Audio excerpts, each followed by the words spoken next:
Doit-on en pleurer ou en rire? Dans tous les cas, c'est un sentiment indescriptible mêlant à la fois de la peine et de l'incrédulité qui ressort du spectacle qu'offre l'affaire du scanning des marchandises au port autonome de Douala.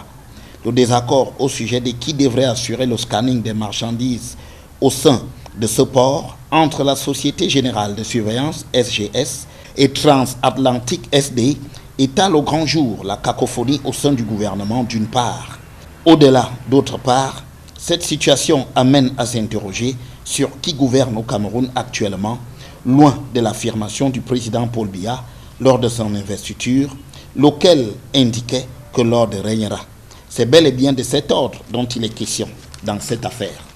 Le directeur général du port autonome de Douala a pris l'initiative, à l'échéance du contrat de la SGS, d'introduire un nouvel opérateur de scanning, Transatlantique SD.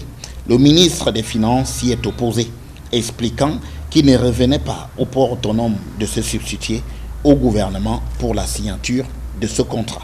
Sollicité, l'arbitrage du palais n'a rien donné, fragilisant encore plus les hautes instructions, dont la nouvelle approche, celle de l'intervention du chef de l'état-major particulier du président de la République.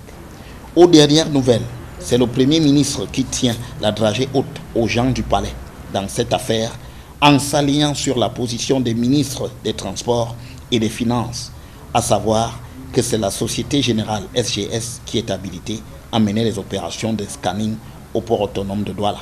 Pendant ce temps, le port est bloqué, les opérateurs économiques se voyant pénalisés dans leurs activités.